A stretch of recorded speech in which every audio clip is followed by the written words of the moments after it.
तो फाइनली भाई रेसलमेनिया में चैंपियन बनने के बाद अब रोमन रेंस का रेंज शुरू हो चुका है। इसी के साथ आज की रॉ में ये भी पता चल गया कि नेक्स्ट रोमन रेंस का टाइटल के लिए चैलेंजर कौन होगा। तो भाई इसी ड्रामा का हम बहुत टाइम से वेट कर रहे थे, जो कि अब शुरू हुआ है। तो हेलो गाइज, मैं Gagan and welcome to my YouTube channel the wrestling slammer. और आज हम बात करने वाले हैं आज हुई धमाकेदार रॉ आफ्टर रेसलमेनिया के बारे में, जो कि भाई सच में धमाकेदार थी और ऐसा लग रहा था कि हाँ ये रेसलमेनिया के बाद होने वाली रॉ है। तो जानने के लिए कि क्या कुछ हुआ आज की मंडे नाइट रॉ में, वीडियो को लास्ट तक देख लेना और लाइक और सब्सक्राइब करना मत भूलना। तो रॉ की स्टार्टिंग में ही हमें ओवा फैमी देखने को मिल जाते हैं, जो कि भाई रेसलमेनिया में ब्रॉक लेसलर को हरा कर आए हैं, या कह सकते हैं कि रिटायर करके आए हैं। बड़े तगड़े ऑरा के साथ उनकी एंट्री होती है और क्राउड बड़े जोरों से ओवा ओवा के चैंट्स लगा रहा था। ऐसा लग तो रहा था कि भाई किसी तगड़े बंदे को WWE ने क्रिएट कर दिया है। इसके बाद अब ओवा फैमी रिंग में आते हैं और थोड़ा अपना ऑरा फार्मिंग करते हैं कि भाई लोग चैंट्स लगा रहे थे उनके और वो एंजॉय कर रहे थे। जिसके बाद माइक लेकर वो 2-3 वर्ड ही बोलते हैं कि भाई द रूलर हैज अराइव्ड, जिसका मतलब है कि रूलर अब WWE में आ चुका है, जो कि रूल करने वाला है।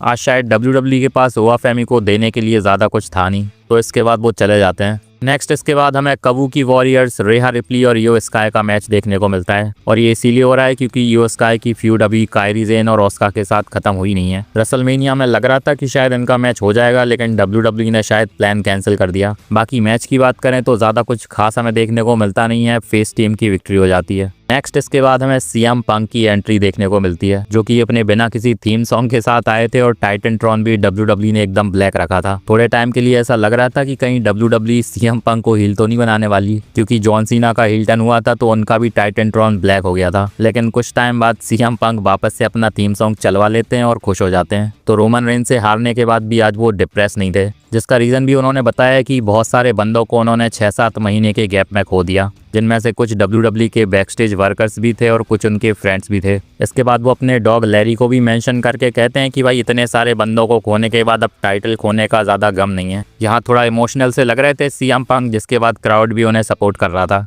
अब इसके बाद वो कहते हैं कि समर स्लैम में लास्ट टाइम जब उन्होंने चैंपियनशिप जीती थी तो कुछ टाइम बाद वो हार गए थे क्योंकि सेथ रॉलिंस ने कैश इन कर दिया था। जिसके बाद उन्होंने सोचा कि भाई अब मैं 40 साल का हो चुका हूँ तो चैंपियनशिप इतने टाइम के लिए होल्ड करना भी बहुत बड़ी बात है। तो उसके बाद वो सोच नहीं रहे थे कि फिर से उनके पास चैंपियनशिप आएगी, लेकिन अचानक से सेथ रॉलिंस इंजर्ड हो गए और वो नंबर 1 कंटेंडर बनकर चैंपियनशिप भी जीत गए। तो कुल मिलाकर उनका कहना था कि वो गिव अप नहीं करेंगे, हो सकता है भाई आसमान से फिर से टाइटल अपॉर्चुनिटी आ जाए उनके हाथ में। अब ये कहकर सीएम पंक यहाँ से जाने ही वाले थे, लेकिन तभी टाइटल अपॉर्चुनिटी या फिर कोडी रोड्स आ गए। अभी रेसलमेनिया में जो तगड़ी पंट किक पड़ी थी कोडी रोड्स को, उसके बाद उनकी आंख का बहुत बुरा हाल हो चुका है। यहाँ उनकी आंख काली नीली पड़ चुकी है, जिसे देखकर सीएम पंक भी बड़े शौक लग रहे थे। अब यहाँ इसके बाद सीएम पंक को लगता है कि भाई मैंने तुझे इंटरप्ट तो नहीं कर दिया क्योंकि मैं जा रहा था और तू आ गया, लेकिन आज कोडी रोड्स का इरादा सीएम पंक से बात करने का ही था। जहाँ उनका कहना था कि मैं तो चैंपियनशिप रिटेन करके आया हूँ, तब भी इतना दुखी हूँ, लेकिन तू दुखी नहीं लग रहा है। जिसके बाद सीएम पंक ने थोड़ा दिलासा दे दिया कोडी रोड्स को कि भाई मैं समझ सकता हूँ कि तू अपने फ्रेंड को हरा कर आया है इसीलिए दुखी है, लेकिन उनके लिए वो अपने अपोनेंट से हेट करते हैं तो उन्हें ज़्यादा कोई फर्क नहीं पड़ा। इसके बाद सीएम पंक ये भी कहते हैं कि भाई तेरा काम है अब चैंपियनशिप को होल्ड करना और मेरा काम है चैंपियनशिप को गेन करना। और वो कोडी रोड्स के टाइटल को देखकर कहते हैं कि अब वो बस इंतजार कर रहे हैं कि कब एक टाइटल अपॉर्चुनिटी उनके हाथ में आ जाएगी। यहाँ से क्लियर लग रहा था कि सीएम पंक की इंटेंशंस क्या हैं। और जब सीएम पंक जा रहे थे तो कोडी रोड्स उनसे कहते हैं कि टेल मी व्हेन, जिसका मतलब है कि भाई बता दे कब तुझे टाइटल के लिए अपॉर्चुनिटी चाहिए। तो यहाँ से एक बहुत बड़ा टीज दे दिया है WWE ने कि डाउन द लाइन इनका मैच होने वाला है, लेकिन इतना एक्सपेक्टेड है कि ये मैच जल्दी तो नहीं होने वाला। यहाँ सिर्फ क्योंकि रॉ आफ्टर रेसलमेनिया थी तो WWE ने थोड़ा बड़ा कुछ करने के लिए ये चीज़ कर दी। इसके बाद फिन बेलर की तरफ से हमें एक बैकस्टेज प्रोमो देखने को मिलता है, जहाँ अब उनका टारगेट डोमिनिक मिस्टीरियो से जेडी मैकडोना बन चुके हैं। यहाँ वो कह रहे थे कि मैंने एक्सपेक्ट करा था कि डोमिनिक मिस्टीरियो मुझे बिट्रे कर सकता है, लेकिन तुझसे नहीं करा था। हमें पता है कि फिन बेलर ही जेडी मैकडोना को लेकर आए थे जजमेंट डे में, तो उनका कहना है कि भाई अब तेरा काम भी मैं ही खत्म करूंगा। तो आज हमें फिन बेलर और जेडी मैकडोना का मैच देखने को मिलने वाला है। नेक्स्ट भाई बैकस्टेज से हमें पता चलता है कि ईथन पेज जो NXT से आए हैं परमानेंटली अब रॉ का पार्ट हो चुके हैं और आज जेवन एवंस के साथ उनका मैच भी फिक्स हो चुका है इंटरकॉन्टिनेंटल चैंपियनशिप के नंबर 1 कंटेंडर के लिए। वैसे इसके अलावा भी और भी कॉल अप्स हमें NXT से देखने को मिलने वाले थे आज की रॉ में। नेक्स्ट हमें इन्हीं का मैच देखने को मिलता है और मैच बहुत ज़्यादा अच्छा चल रहा था कुछ टाइम तक, लेकिन अचानक से रूसेव आ गए मैच में इंटरप्शन करने के लिए और भाई रूसेव और जेवॉन एवंस भिड़ जाते हैं, जिसका फायदा बाद में ईथन पेज ने उठा लिया और जेवॉन एवंस को पिन करके अब वो नंबर 1 कंटेंडर बन गए। लेकिन इसके बाद रूसेव फिर से आ गए और जेवॉन एवंस की फिर से धुलाई करी जाती है। यहाँ जेवॉन एवंस को बचाने के लिए पेंटा की भी एंट्री होती है, लेकिन ईथन पेज ने पेंटा को डिस्ट्रैक्ट कर दिया, जिसके बाद पेंटा की भी रूसेव ने धुलाई कर दी। तो नंबर 1 कंटेंडर भले ही ईथन पेज बन चुके हैं, लेकिन इंटरकॉन्टिनेंटल चैंपियनशिप पर नजरें रूसेव की भी है। नेक्स्ट इसके बाद हमें जजमेंट डे देखने को मिलती है और आज लिव मॉर्गन अपनी रेसलमेनिया की विक्ट्री सेलिब्रेट करने वाली थी, लेकिन तभी एनएक्सटी से हमें सोल रूका देखने को मिलती हैं और यहाँ उन्होंने लिव मॉर्गन को इंटरप्ट कर दिया था, तो भाई इनके बीच में पंगा हो जाता है, जिसके बाद लिव मॉर्गन ने डायरेक्टली चैलेंज कर दिया सोल रूका को और इसके बाद अचानक से एडम पेयर्स आकर ये मैच ऑफिशियल कर देते हैं और नेक्स्ट हमें इसके बाद यही मैच देखने को मिलता है। ये मैच अच्छा था और सोल रूका की परफॉर्मेंस भाई बहुत ज्यादा अच्छी थी, पर जजमेंट डे भाई बहुत ज्यादा इंटरप्ट कर रही थी इस मैच में, तो एक टाइम पर सोल रूका उन्हें भी संभाल लेती हैं, लेकिन तभी अचानक से जारिया ने आकर सोल रूका के ऊपर अटैक कर दिया। अभी शायद एनएक्सटी में इनकी फ्यूड भी चल रही है, जिसकी वजह से ही हमें यहाँ भी ये चीज देखने को मिल गई। बाकी इसके बाद 10 काउंट्स करे जा रहे थे, लेकिन सोल रूका रिंग के अंदर चली जाती हैं, तभी लिव मॉर्गन ने फायदा उठाकर उन्हें ओब्लिवियन मार दिया, जिसकी वजह से विक्ट्री यहाँ लिव मॉर्गन के हाथ में चली गई। लेकिन भाई जाते जाते लिव मॉर्गन के सामने फिर से स्टेफनी बकार आ गई और ऐसा लग रहा है कि ये फ्यूड अभी डन हुई नहीं है। इसके बाद हमें लोगन पॉल, पॉल हेमन और ऑस्टिन थ्योरी रिंग में देखने को मिलते हैं। यहाँ पॉल हेमन प्रोमो कट करते हैं और भाई बहुत ज़्यादा इमोशनल और अग्रेसिव सा प्रोमो देखने को मिलता है, जहाँ वो मेंशन कर रहे थे कि भाई रेसलमेनिया में जो हुआ वो बहुत ज़्यादा अनएक्सपेक्टेड था और उन्होंने इमेजिन करा नहीं था कि ऐसा हो जाएगा। लेकिन इसके बाद वो एक चीज़ और मेंशन करते हैं कि अभी जो WWE जब स्टार्ट होती है तो हमें देन नाउ फॉरएवर वाली चीज़ देखने को मिलती है, जिसमें देन नाउ और पुराने सुपरस्टार्स देखने को मिलते हैं। तो यहाँ वो कह रहे थे कि ब्रॉक लेसलर को WWE के प्रोडक्शन वालों ने अभी भी नाउ में रखा हुआ है, तो यहाँ उनकी अपील है कि नाउ से हटाकर उन्हें फॉरएवर में डाला जाए, क्योंकि ब्रॉक लेसलर ने अपनी फॉरएवर इमेज WWE में बना ली है। जिसके बाद वो ओजी इंट्रोडक्शन करते हैं द बीस्ट ब्रॉक लेसलर कह के, और भाई इसके बाद बहुत ज़्यादा इमोशनल लग रहे थे वो। अब इसके बाद वो गंतर की बात करते हैं और कह रहे थे कि भाई गंतर ने जो प्रॉमिस करा था वो कर दिया,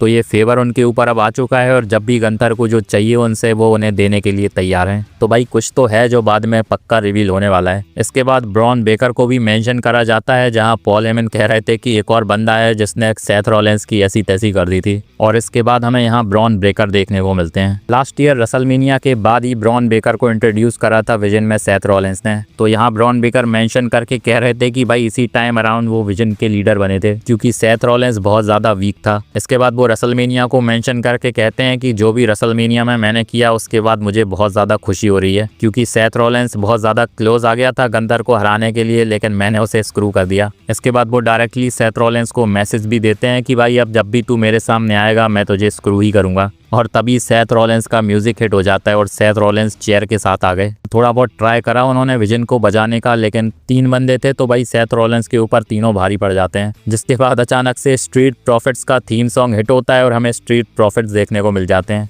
बहुत ज़्यादा टाइम हो चुका है स्ट्रीट प्रॉफिट्स को WWE से गायब हुए, तो भाई उनका रिटर्न हो गया है और शायद आते ही WWE ने उन्हें स्मैकडाउन से रॉ में डाल दिया है। जिसके बाद स्ट्रीट प्रॉफिट्स विजन को बजाते हैं और ऐसा लग रहा है कि विजन और स्ट्रीट प्रॉफिट्स की अब फ्यूड चलेगी, क्योंकि टैग टाइटल्स विजन के हाथ में है। अभी ये स्ट्रीट प्रॉफिट्स और विजन का मामला तो खत्म हो जाता है, लेकिन अभी भी ब्रॉन बेकर और सेथ रॉलिंस की हमें ब्रॉल देखने को मिलती है, जिसमें ब्रॉन बेकर बड़ा तगड़ा स्पेयर लगाते हैं सेथ रॉलिंस को, लेकिन ब्रॉन बेकर सेथ रॉलिंस के ऊपर भारी पड़ जाते हैं। तो अब भाई फाइनली लग रहा है कि विजन में थोड़ी जान आ गई है, क्योंकि ब्रॉन बेकर की बहुत ज़्यादा ज़रूरत थी विजन को, और ये सेथ रॉलिंस और ब्रॉन बेकर की फ्यूड भी भाई बहुत ज़्यादा खतरनाक होने वाली है। नेक्स्ट इसके बाद हमें फिन बेलर और जेडी मैकडोना का मैच देखने को मिलता है। मैच ये ज़्यादा लंबा चलता नहीं है और बड़े आराम से जेडी मैकडोना को फिन बेलर हरा देते हैं, लेकिन तभी अचानक डोमिनिक मिस्टीरियो ने आकर फिन बेलर के ऊपर अटैक कर दिया, पर स्टिल फिन बेलर अभी भी डोमिनिक मिस्टीरियो के ऊपर भारी पड़ जाते हैं और देखकर लग रहा है कि एक मैच से अभी काम नहीं होने वाला और लंबी फ्यूड चलाई जाएगी इनकी। नेक्स्ट इसके बाद हमें बैक स्टेज से गंथर का इंटरव्यू देखने को मिलता है, जहां उनसे पूछा जा रहा था कि भाई तुम्हें पता था कि ब्रॉन बेकर आने वाला है और पॉल हेमन के साथ तुम्हारा क्या कनेक्शन चल रहा है। तो यहाँ गंथर क्लियर कर देते हैं कि पॉल हेमन और उनका कोई भी कनेक्शन नहीं है और वो कोई पॉल हेमन गाय नहीं है। यहाँ सिर्फ एक ही चीज़ है उनके बीच में, जो कि है फेवर, और वो पॉल हेमन से होने चाहिए। यहाँ वो एक हिंट भी देते हैं कि वो फेवर उनके फ्यूचर को बहुत ज़्यादा अच्छा बनाने वाला है। तो यहाँ थोड़ी बहुत ब्रॉक लेसनर की हिंट तो भाई लग रही है कि दी जा रही है, लेकिन फिलहाल के लिए उनका टारगेट वर्ल्ड हैवीवेट चैंपियनशिप होने वाली है। जिसके बाद यहाँ एलए नाइट आ गए और उनका कहना था कि भाई तू अकेला नहीं है जिसे वर्ल्ड हैवीवेट चैंपियनशिप चाहिए। तो इनके बीच में यहाँ थोड़ी टेंशंस दिखाई जाती हैं और ऐसा लग रहा है कि इनका मैच होने वाला है। इसके बाद ईओ स्काई और रेया रिप्ली का बैकस्टेज से एक सेगमेंट दिखाया जाता है जहां रेया रिप्ली ईओ स्काई से कह रही थी कि भाई अब मुझे स्मैकडाउन में जाना होगा, क्योंकि वो स्मैकडाउन की चैंपियन है और ऑस्का और कायरी जेन को अब ईओ स्काई को अकेले ही संभालना पड़ेगा। और नेक्स्ट इसके बाद हमें new world heavyweight champion Roman Reigns backstage से देखने को मिलते हैं, जहां उनकी मुलाकात ऊसोस से होती है और भाई ऊसोस के साथ ही हमें रोमन रेंस रिंग में देखने को मिलते हैं।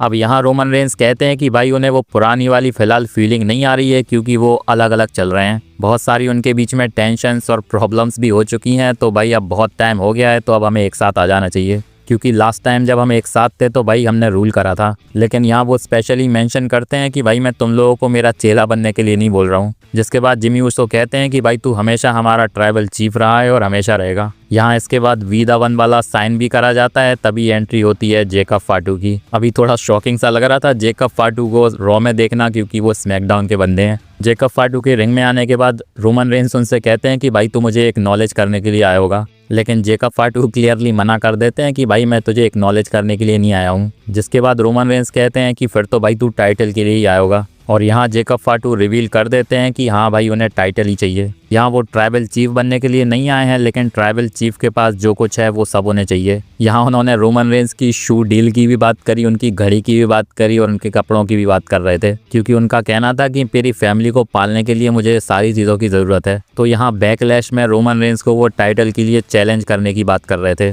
लेकिन रोमन रेंस का कहना था कि भाई मुझे नहीं लगता कि तू अभी चैंपियनशिप का बोझ ढोने के लिए रेडी है, और अगर तू मुझे नहीं हरा पाया तो सोच ले भाई तुझे मुझे एक्नॉलेज करना पड़ेगा, और वो वाला बोझ भी तू शायद नहीं उठा पाएगा। यहाँ वैसे रोमन रेंस ये जरूर क्लियरली कह देते हैं कि मैं ना तो हाँ बोल रहा हूँ ना ही ना बोल रहा हूँ। और यहाँ नेक्स्ट वीक तक का टाइम दिया गया है जेकब फाटू को सोचने का, और उसके बाद वो रोमन रेंस को बताएंगे कि उनका डिसीजन क्या है। लेकिन इतना तो पक्का है कि ये मैच भाई बैकलैश में होने वाला है। बाकी इसी के साथ रॉ ऑफेयर चली जाती है। कल वैसे रोमन रेंस ने रेसलमेनिया के बाद जो प्रेस कॉन्फ्रेंस या फिर पोस्ट शो हुआ था वहां रिवील कर दिया था कि अब वो रेगुलर होने वाले हैं समर स्लैम तक। तो शायद अब इमेजिन करा जा सकता है कि जितनी रॉ होंगी और आने वाले समर स्लैम तक जितने पेपर व्यूज होंगे उसमें रोमन रेंस हमें देखने को मिलेंगे, जिसका टीजर भी आज हमने देख लिया। क्योंकि बैकलैश में रोमन रेंस आते नहीं थे, लेकिन अब बैकलैश में उनका मैच शायद फिक्स होने वाला है। तो भाई रॉ के अच्छे दिन शुरू हो चुके हैं, क्योंकि रोमन रेंस के चैंपियन बनने के साथ ही अब इंटरेस्ट बहुत ज़्यादा बढ़ गया है। बाकी वैसे जेकब फाटू बड़ी अच्छी सी चॉइस उठाई है WWE ने रोमन रेंस का फर्स्ट चैलेंजर बनाने के लिए,